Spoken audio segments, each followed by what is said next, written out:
So I'm watching this video, which is an interview on a local news channel in Atlanta, and I put the link below, of a rapper named Blac Youngsta, who I never heard of before I saw this video.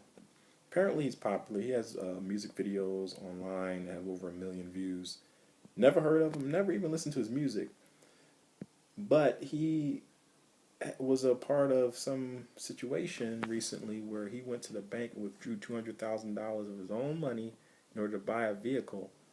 And the bank called the police, and the police arrived, threw the man to the ground, pointed guns at his head, and then took half his money, half the $100,000 for investigation purposes, which is crazy because how can my money be half illegal?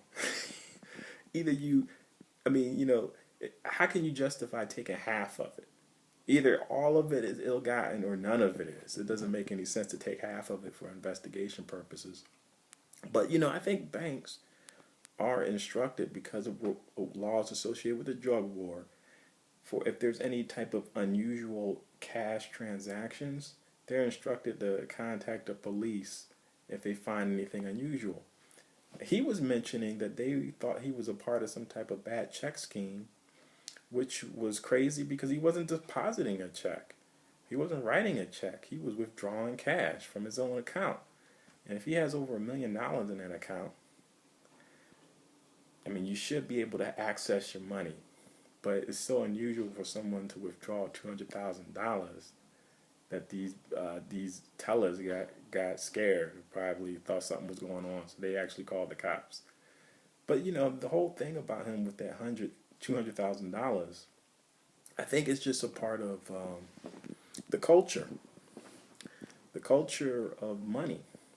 I knew a guy who worked at a bank, and he told me that he doesn't trust banks. He worked at a bank. He was a teller, and he used to keep his money under his bed in a shoebox. But there's a large segment of people who do not trust certain financial instruments. And this guy is actually using the bank, so he has some trust for it.